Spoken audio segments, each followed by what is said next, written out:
Morning. Welcome to Adult Forum. She book on the topic that she'll be leading. Welcome and learning more.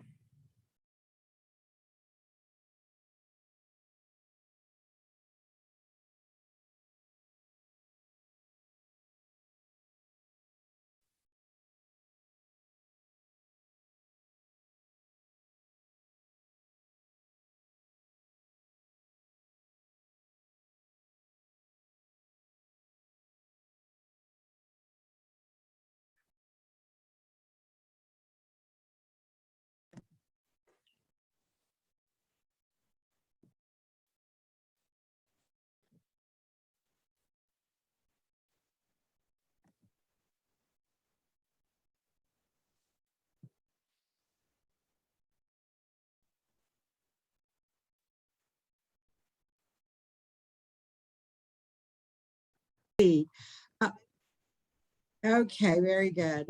Nice to see you all. I appreciate this opportunity to talk about my work at Urban Ministries and to talk about one of the ways I've reflected on that work through writing a book.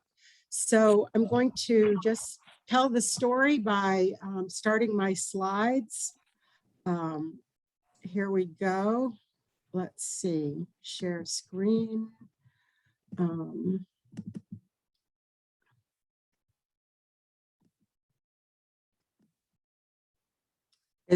Can you see that? Yes. Okay, very good. So this is the book that I wrote over several years. And basically I'm going to talk about how I came to write this book and some of what's in it. So how did I get to Urban Ministries of Durham? I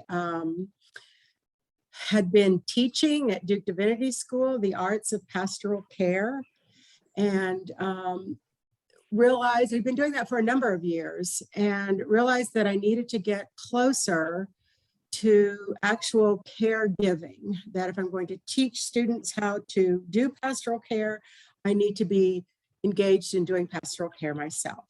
So I went several places and ended up at Urban Ministries, and I asked Lloyd Schmiedler. I just walked into his office and I said, my name is Susan Dunlap. I would like to be your chaplain and you don't have to pay me. And he said, fine, welcome aboard. So that was, he was very welcoming for at my coming on board as a chaplain at Urban Ministries. My own church has been very involved in First Presbyterian from the very beginning. We were part of the founding of Urban Ministries. We have made donations to Urban Ministries for years, and we have a number of volunteers, as you all do, serving meals. Let me just pause and ask, do a number of people go to Urban Ministries to serve meals, or and how often do you go? Just wondering the level of engagement in Urban Ministries. We've been providing a monthly dinner for about 25 years. Oh, wow. So, and there's probably a dozen or so people each month. And there are some that have done it regularly for years. And then there's other volunteers who do it sporadically. So all told, there's a number of folks who have participated in that ministry. Right. So people are familiar with the layout of Urban Ministries and with the people that come and some of their needs. So okay, so that's good. Some of the people in this class have done that, but okay, that there are some among the participants who's never been there. Okay. So I include this picture because this is my father, and he has also been one of the volunteers at Urban Ministries. So I am a chaplain there, and I go before COVID. In fact, I think we should just assume that everything I'm saying is before COVID. So I went 3 mornings a week for several hours each morning, Monday, Wednesday, Friday, and I had a prayer service each morning. The people that I work with are generally not people from the encampments that you see holding a sign saying, I'm homeless, thank you for anything you can give. So they're mostly people who have had a temporary loss of housing through job loss or through medical bills, and need someplace to stay while they are preparing to get into new housing. And then a second category of people that I work with, I call them people with appointments. So they're people who are very much engaged with social services system.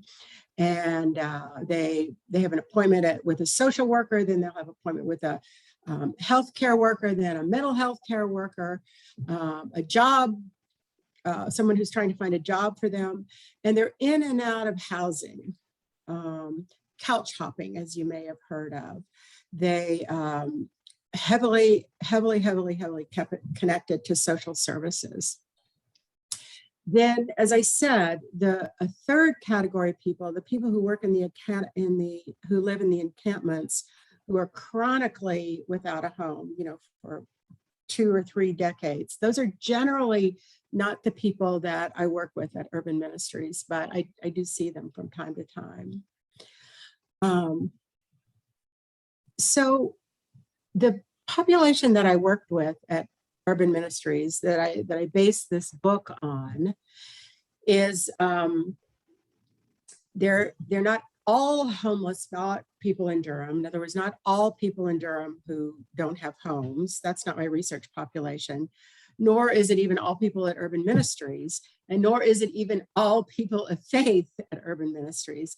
It's rather people who came to my prayer service.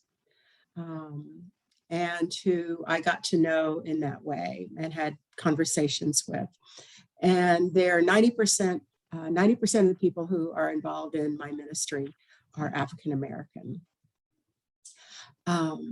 My original plan for the prayer service was to have a darkened room with soft music playing, sort of wordless meditation.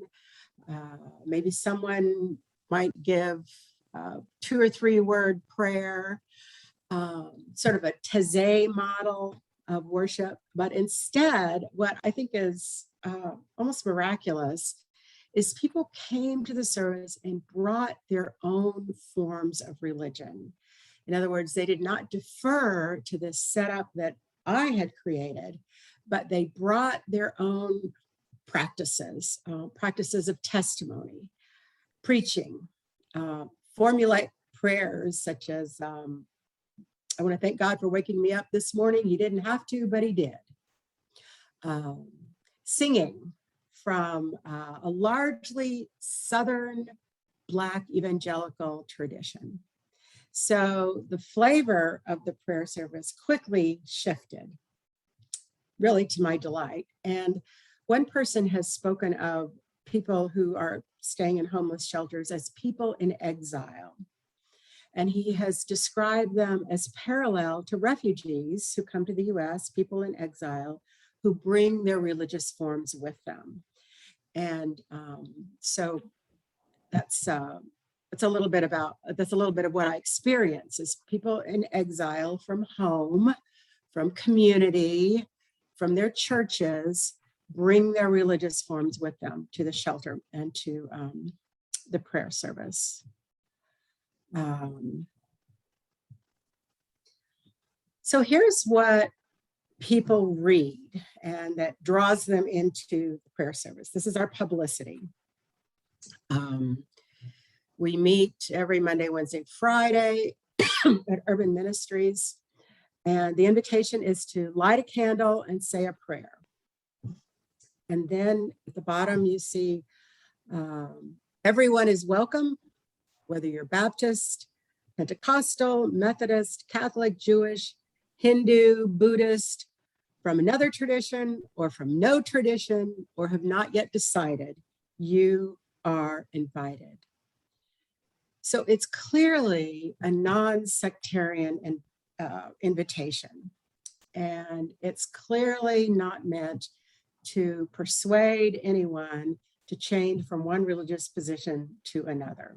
So my intention was to create a welcoming, radically open space that was still considered a sacred space, a prayerful space, a place set apart from the world that they were dwelling in, but not from a particular religious perspective.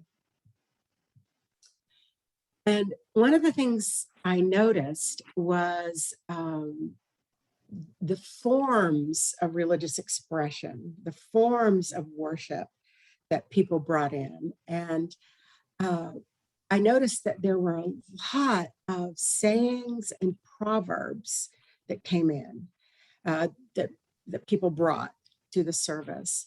And they were potent. They evoked responses.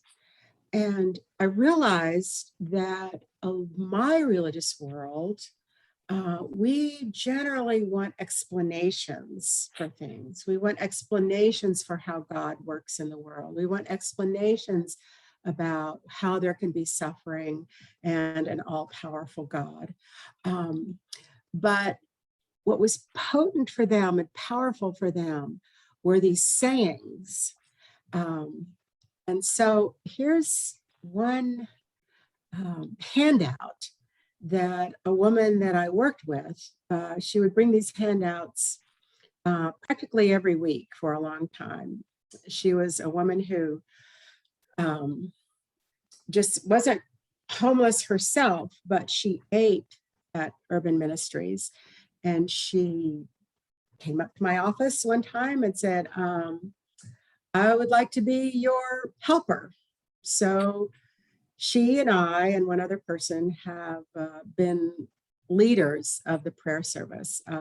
The other person is a man, and he has been homeless for significant periods of time. So the three of us I consider us co-leaders of the prayer service.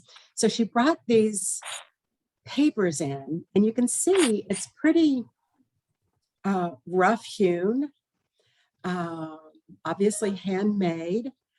The first one says, let's ask Jesus to be a fence around us. And the second one is, the Lord is our light and our salvation. Whom shall we fear? When the enemy come to eat up our flesh, they shall stumble and fall. Well, what struck me about these handouts was, first of all, they're sayings. They're not paragraph explanations of anything. They're sayings, and they were very popular. People wanted to pick up these handouts, and they took them with them before they left. Here's another one. A word for the devil. God got our back. No weapon formed against us shall prosper. We can do all things through Christ who strengthens us. So you can see that they're in the form of sayings and proverbs. Here are some other popular scriptures that I heard a lot. We can do all things through Christ who strengthens us. To be absent from the body is to be present with the Lord. No weapon formed against me shall prosper. Trust in the Lord with all your heart and soul. Lean not unto your own understanding, and he will direct your path. So the sayings were scripture, and they were just things from popular religious culture. God can do anything but fail. Don't let the devil steal your joy. Be good so you can be blessed. With God, all things are possible. The devil is real. The devil is a liar. So I became interested in these sayings and how they were deployed in the prayer service.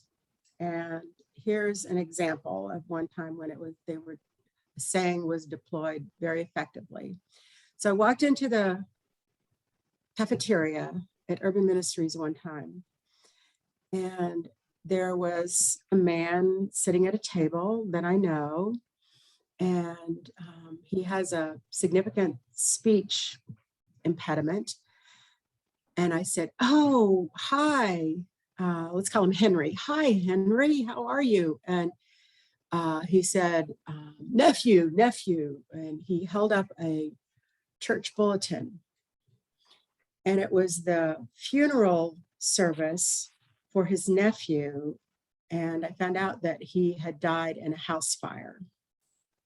So Henry was very distraught and very weak, very weepy. And so I did what I do a lot of times when I don't know what to say or what else to do. I said, "Well, Henry, why don't you just come on in the prayer service and be with us for a while?" So he came in, and there were several other people there. And then Henry got up to say his prayer and to light his candle. And he gave a very tearful account of the death of his nephew and how sad he was. And then he went to sit down, and the whole room was quiet. And so I got up and I did what I was taught in all my pastoral care classes, what I learned in chaplain training, or what I teach in my classroom, which is to not try to give any solutions, not try to paper over any of the pain, but just to acknowledge the pain, acknowledge God's presence, and to acknowledge, to recognize, to tell him, remind him that the community is here and around him. And I spoke in soft words, said, "So sorry, we are here. God loves you and we love you." And he sort of nodded, and the whole room was quiet. And then another man from the prayer service, a person in the congregation, stood up and said, "Henry, your nephew is not dead. He is just asleep." And the whole room was alive, and Henry smiled, and he perked up and was greatly encouraged by this proclamation of truth to this man, which was a very different style than mine. Again, rather than laying religious truths out on suffering people, I try to be empathetic and affirm the presence of the community and God. But this guy came in firmly declaring what he believed. And so I realized, first of all, the power of sayings, the limitation of what I teach and what I've been taught about pastoral care, and that I need to learn and defer to patterns of giving encouragement, patterns of recognizing the presence of God. I need to defer to the styles that are already there and very powerful.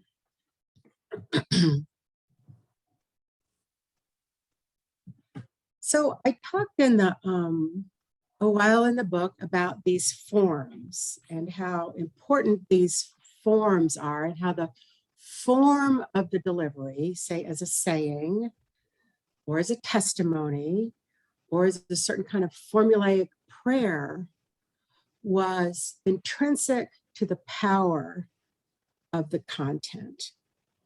And which I think was particularly notable in the sayings handouts that I showed you earlier. So I was interested in the form, and I also became interested in the content, the theological content of what people said. So people would stand up and say not only what they believe about their own lives and their own struggles, but they would also offer each other encouragement. You know, faith-based, scripturally based, sayings-based, testimonial-based encouragement to each other. And I was particularly interested in what they called upon as significant expressions of faith to encourage other people in the room. So one category of encouragement is that God will provide, that God sees you, God knows your problems, and God will give you what you need when you need it. And a lot of stories were told about how God provided for them in their hour of need. God might provide a $20 bill that they found on the sidewalk, or God would slow up the bus so that they could get on it, or God would, let's see, another story was God prevented this person from picking up her mail, because if she had picked up her mail, her ATM card would have been in the mail, and she would have gone and pulled out all her cash and used it for drugs. So that's another example of God intimately involved in their lives and providing what they need. Another powerful theological affirmation was the need to be grateful to God. Again, the formulaic prayer. I thank God for waking me up this morning in my right mind. He didn't have to, but he did. And prayer is full of gratitude for being at the shelter, for the staff, for breakthroughs that they might have had, for protecting their child from getting shot when there was shooting in the neighborhood. Yeah, this is not from the shelter, but this is when I was attending a apostolic church, and the preacher stood up and told a story about how her sister had cancer, and her sister had lost, 50 pounds or something like that from her cancer. But her sister had just recently gained 2 pounds. And she said, I thank God for those 2 pounds. So the response to her sister's cancer was not like, oh, I'm lamenting because she lost all that weight. The response is gratitude for those 2 pounds. And we all know that practices of gratitude are sustaining practices. We know that everything from Oprah to clinical studies about practices of gratitude, that they are, they sustain identity, they sustain hope, and they are very much give you the sort of grit and energy you need to keep going. Another category of belief. Let's see, let me ask a question first. I'd like to sort of hear a little bit from the audience. Is that possible to have a bit of discussion here, or is that not really possible in this format? It is, go for it, sure. That's why Okay. it's called adult forum, not adult lecture. So it is an adult forum, not a lecture. Yes, but go ahead, ask your questions. My question is, when you hear about the devil doing something, or something is the devil's work, and I assume most of you are sort of mainstream Protestant traditions, from what I know about Duke Chapel. What do you think about? What do you think about the devil as a theological category? Something to, as a way to interpret the world, or a way to interpret something happening in your life?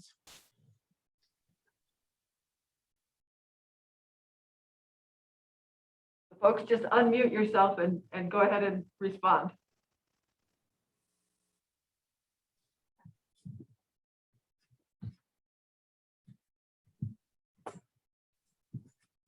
I can maybe get the ball rolling. I suppose for me, it sometimes depends on the context in which people link the devil to something bad that has happened, or I guess maybe more like something that they did. So it's very common, I've seen, for Christians who don't want to take responsibility for their own actions to quickly blame the devil on what happened. I've known of situations in which a man cheated on his wife several times, and then his excuse, well, the devil made me do it, or I fell to the snare of the devil. And you look at maybe the rest of his life, and it's maybe that was you. So there's that kind of context, but then there's other contexts in which there seems to be a more lacking a term here. I was about to say robust, but that's not exactly the term I'm looking for. A more fleshed out, lived in type of theology of that we might call like spiritual warfare, that is informing how these people understand their relationship to the world and kind of the nature of evil, and how God's providence and the Holy Spirit is working inside of that. And that's normally a very different picture than people who are just kind of invoking the devil as a means to excuse their own problems. Yeah.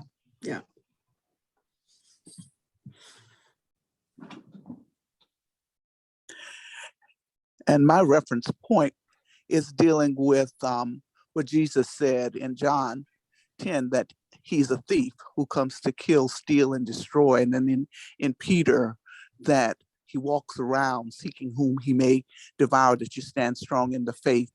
And that his biggest goal is to deceive people, for us to walk in deception, to not make himself real, but those who are sensitive to the Spirit of God realize that there is a nefarious and malevolent force that is behind a lot of the issues that we deal with. And no one is, how can I say it? No one is really separated from that, because what it says in 1 John chapter 5, that the whole world lies in the lap of Satan. So I have a sense that this is real, that I have to be on my guard. I have to dress up in the armor and not be slack in terms of continuing to pray. Yeah, good.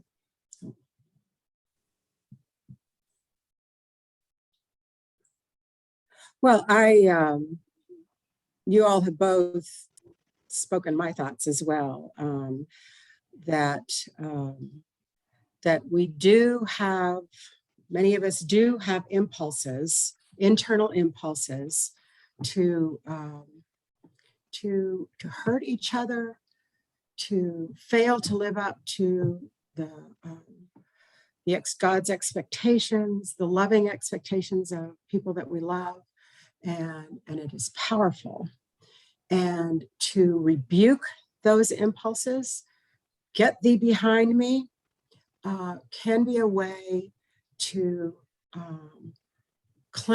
more powerfully claim God's presence, and to follow God's presence, God's guidance in your life. Also, when it comes to the devil, I feel like people who have borne the brunt of evil in our society more powerfully than I have might know more about evil than I do. People who bear the impact of social evil, the principalities and powers loosed in the world, that they may have more to say about the devil, corporate evil than I do, and that a moment of deference is called for. One thing about the devil made me do it. I honestly, I have to say, I have, in my particular context, I have never really thought people were trying to wiggle out of personal responsibility. So here's my reading of when they say that that the devil has, led them to relapse or to go out on the street or to be unfaithful. I think that this population is so full of shame. They feel so aware of the world's judgment of them and the way they live and the things that they have done. And just to remind you the difference between shame and guilt. Guilt is, I have transgressed, I have done something wrong, I broke a rule. Shame is, I am bad, I am dirty, I am unworthy, I am intrinsically an unlovable failure of a human being. So my theory is that people are well aware of their failings and they feel deep shame about it. And so a way that they can acknowledge their failings or speak of their failings in a way that doesn't invoke the extremely painful feelings of shame is to attribute what they did to the devil. And I think when they say, I do believe among most people I talk to that there is a sense of responsibility for what they did, for responding to the devil's prompting. That's my theory about the prominence of the use of the devil as a category. And it is invoked. The category of the devil, Satan, demons are invoked pretty often. Another core theological affirmation is that God has a purpose for my life. And I have heard this in the form of a story that a man told about how he had been in prison for 25 of the last, I think he's about 50 years old, last years of his life. He'd been in and out of prison. He had done terribly violent things. He struggled with drug use. He was here in the homeless shelter. He had been banned then by the homeless shelter, by Urban Ministries, because he had threatened other people. So he's living outside the shelter. Even Urban Ministries did not allow him in. And he told me the story of his life and claimed adamantly that God has a purpose for all of these hardships and failings that he's been through. And that purpose is to be able to mentor young people in a path that is different from his own. So he believed that God was working through all of these extremely difficult forms of suffering and sin in order to shape him to be a particularly effective person working with youth. So what can we say? How can we understand that apart from the theological statement, sort of as a psychological? How can we understand the psychological function of a statement like that? Well, first of all, we all know that having a purpose in life is at the heart of a sense of well-being. We know that when literature talking about people who are aging, people who have a purpose, it's at the heart of their sense of well-being and happiness. And there are studies that say that that's true for all the stages of life. Having a purpose is very important to one's sense of well-being. So it's tremendously sustaining. It gives him an identity. It allows him to say that all these awful things that we've gone through are not wasted. They have been in service of God. That maybe not in service of God, but they have been God's honing and shaping him to for one of God's higher purposes.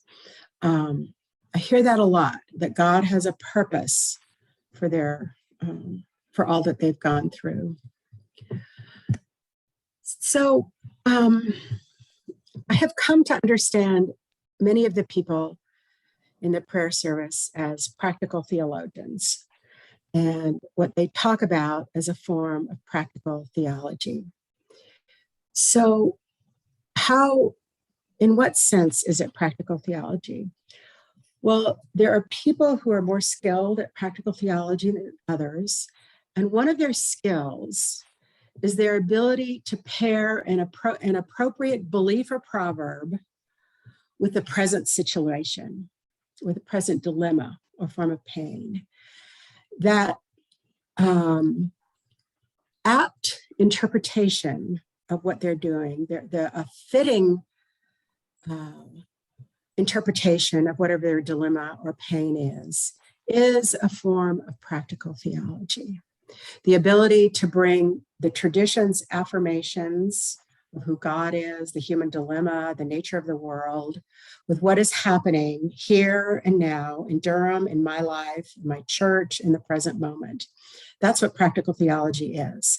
And I see them functioning as practical theologians every time I'm there. And it's not just kind of individual ingenuity that makes me conclude that this is a form of practical theology, but it's also a communal act.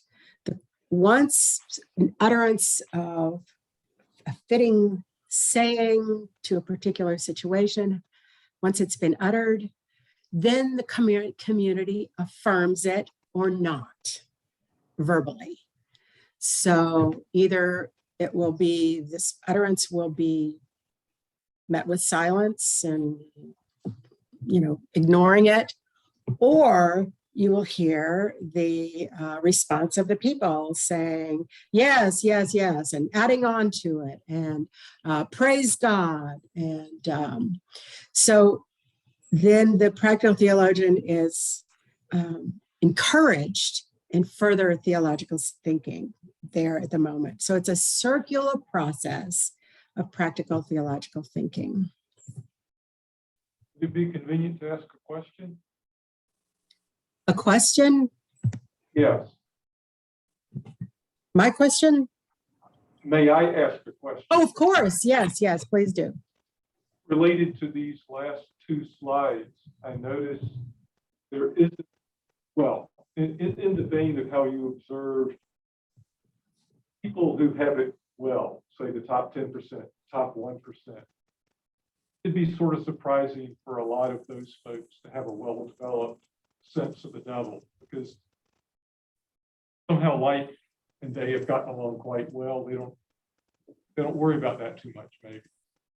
In the same way, my impression is a lot of the people on the bottom end of the socioeconomic ladder are more inclined to cry out prosperity gospel, that kind of theology. You didn't mention it, and I'm wondering if the folks that whereas the people in the top 1% or 10%, if they're into prosperity gospel, it's probably because they're at the top of the pyramid and breaking into cash from everybody else. Do you not hear any mention of that? And is that because through these? Yeah, can you summarize what the prosperity gospel is for the room? Okay.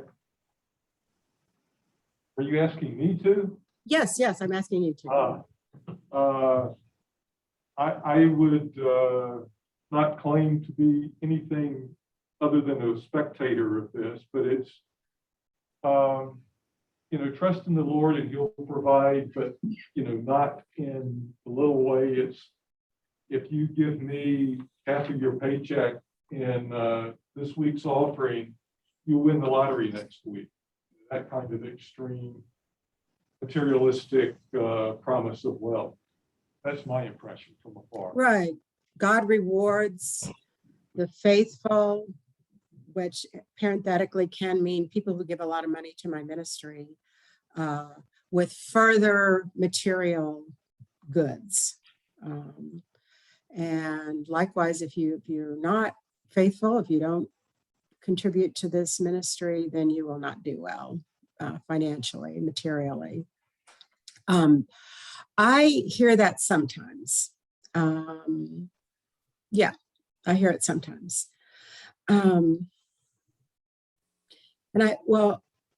My initial response to that is that it's a harmful kind of theology, because if a person is suffering, then it's a very close conclusion. It's very close to be able to say, well, it's because I'm not righteous.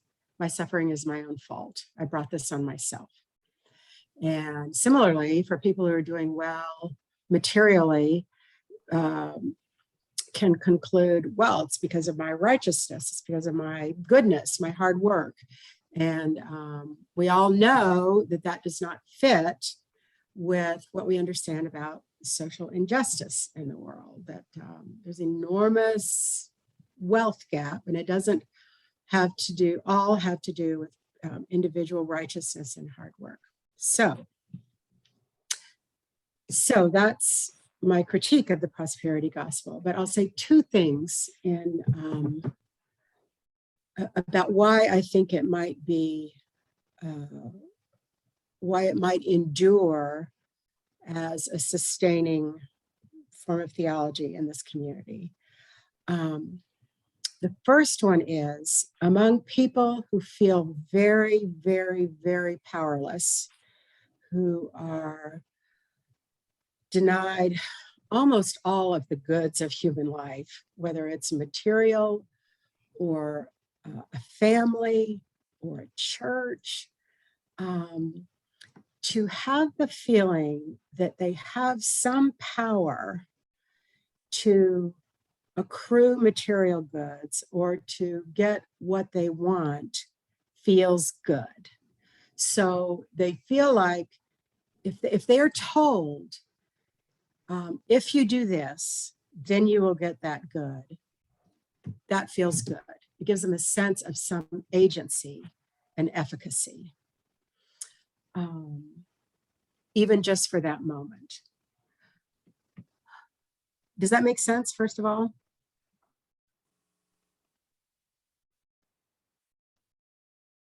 Okay. The second thing I would offer is that this is from Marla Frederick, who is an anthropologist who studied the prosperity gospel in, I think it was Jamaica, and somewhere in an island in the Caribbean. And her conclusion was that it was very empowering to women, because women were considered the more righteous, the more faithful, the people with cleaner living. And so they were accorded more power within the community because they lived this way. And again, it gave them a sense of agency and a sense of their own efficacy. So those are two things that I would say about how it functions, I think, to be sustaining. Maybe you don't buy that. That's good. I like your responses. I was wondering if the practical theology that many of you have been experienced enough that, maybe they tried prosperity gospel for a few years, 8 or 2, and it don't work. So they don't do that anymore. Yeah. Yeah. Unfortunately, I just don't have that much experience in it. And it would be interesting to I mean, that's a really good research question. I think that's a really good research question. Yeah. Particularly how it functions in low wealth communities. Why does it catch on in low wealth communities? And not only with low wealth communities, but yeah, I think that would be interesting. So I actually don't have a clock in front of me. Do we have the time? 10:30, you have 15 more minutes. Oh, okay. Well, just some more examples of shelter practical theology during a time of temptation to, do drugs or stray away from a program that they're in. The verbal response is often the devil is real. So people are acknowledging the temptation. And I think that when you invoke the category of the devil, it triggers a sense of resistance. When you name something as of the devil, there's no sort of wishy-washy response to that. You rebuke it and say, get thee behind me, and you get to what you need to do. Whitney Houston's death was also a time of very multiple forms of theological interpretation. Whitney Houston's death is the most significant public event I've seen in the whole time I was there. So several interpretations that came up. God took her so the devil couldn't have her. God wanted to teach everyone how bad drug use is. And one of them was, it's God's way of telling us we should all be closer to each other. Then quickly, I spoke of testimony, a testimonial form, as the creation of a counter narrative. So if the dominant narrative about people without homes is you're a homeless drug addict, prostitute, and a criminal, if you give a testimony, if you speak of what all that God has done for you, if you put your story in the context of God's story, then you end up with a very different story of your life. It's a story of God chose me as an individual to bless in these ways. God has given me many gifts. God has not forgotten me. Rather than being a homeless drug addict, prostitute, and criminal, I am precious in God's eyes. So the category of counter narrative is one that has been used in critical race theory to describe some of the more subversive, some of the ways that people subvert the dominant narrative of people of color. So quickly, in my research and writing, I did 40 interviews. I was obviously there as a participant, engaged in participant observation. I took field notes. I got IRB, Institutional Review Board, approval, mostly because there was some sort of tricky ethical issues about me being both a chaplain and a researcher. So I really wanted to work through the IRB. I did other things besides the prayer service. We had a jewelry class, a knitting class. We did a number of things. We spoke at Duke Chapel one time.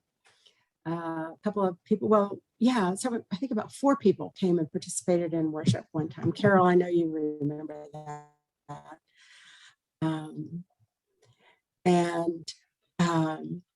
I'm going to quickly go through my concluding chapter and just do it briefly. And I'm going on the assumption that America's idolatry is that of whiteness, or we worship white supremacy. We worship whiteness is that which will save us. And so you see this painting of called American Progress. And obviously it's about people moving west, and this blonde-haired, fair-skinned white woman is leading America in progress toward the West. I think it's a kind of an interesting painting. I also think our second idol is neoliberal capitalism. This is a statement from the World Communion of Reformed Churches in 2004, just to say that I'm not alone in calling neoliberal capitalism a form of idolatry. So they say, neoliberalism is an ideology that claims to be without alternative, no other gods, demanding an endless flow of sacrifices from the poor and creation, claiming it can save the world through the creation of wealth and prosperity, claiming sovereignty over life and demanding total allegiance, which amounts to idolatry. So if just a quick reminder of what neoliberalism is, it's been called capitalism on steroids.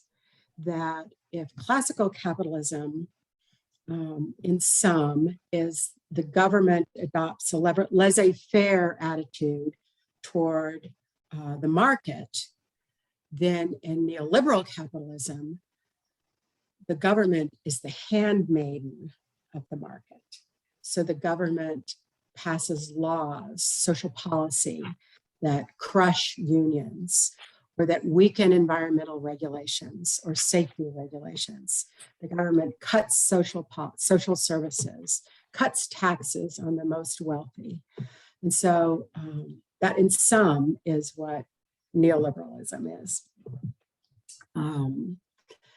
Just to speak a little bit more about idolatry, we are in bondage to sin. We cannot just through an act of the will, of grit, of superhuman power, get ourselves out of our idolatry.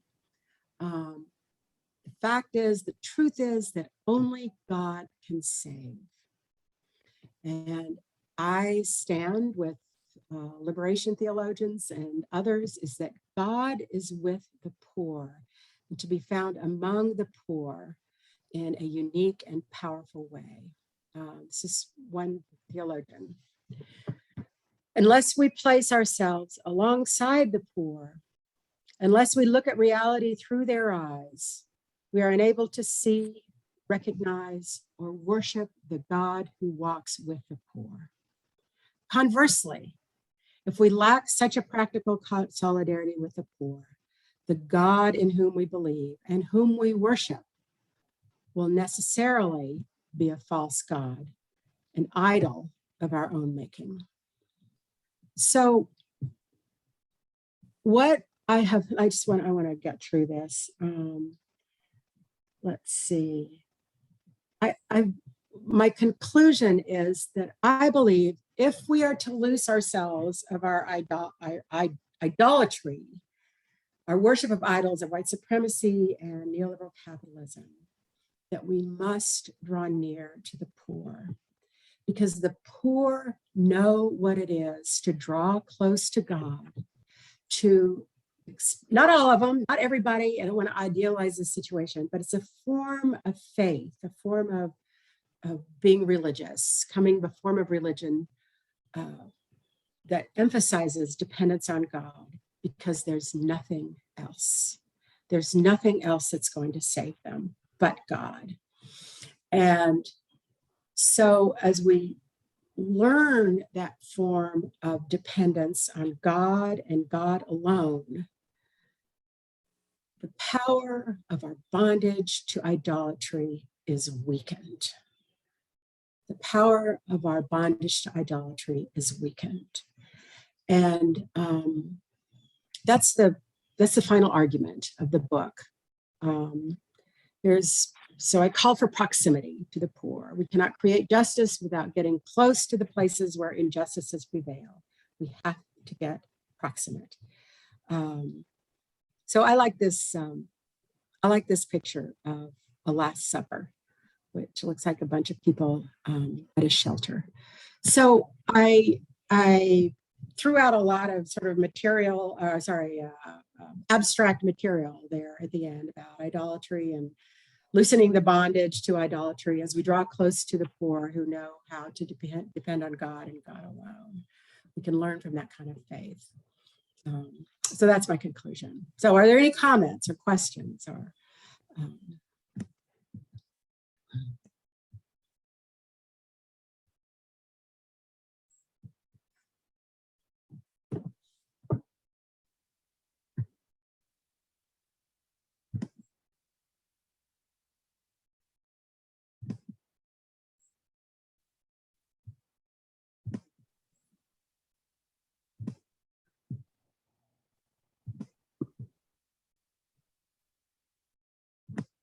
Thank you for your work and for your presentation, and it leaves much to think about that I need to consider before I could really comment, but certainly stimulating, thought-provoking. Thank you. Surely. It's a lot, especially what I poured out there at the end. So, but I suppose I would mostly, I'd just like to leave the impression that, when you see somebody that obviously is unhoused, does not have a home, just to remember that they may be people of great faith and That's right. theological thinkers. And I mostly sort of wanted to humanize and complexify people that we often ignore. Although a congregation like Duke Chapel is not one to ignore the needs of the poor. So.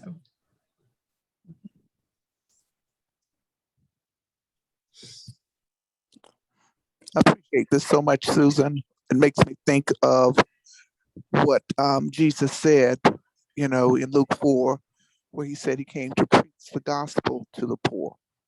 So, exactly. So sometimes we kind of miss out on that in terms of homelessness, and where he says he's close to the brokenhearted and he binds up the wounds. So it's a lot of powerful things that you said, and I appreciate the great work that you're doing, and I'm trying to do some of that myself. Very good. I'd like to hear more about that sometime.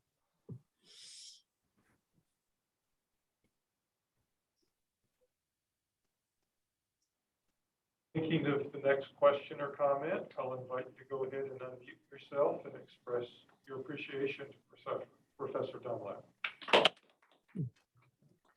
Thank you. Next week, come join us. Christian Wilson, a member of the congregation, will be sharing some of his knowledge with us about the Apocrypha. Out in churches like this one, where you only ever hear scripture read from the lectionary, you may find like carrying around this extra quarter inch in the back of my Bible. A bit about what's in there, how it got there. Feel free to make more comments, ask more questions, visit with each other.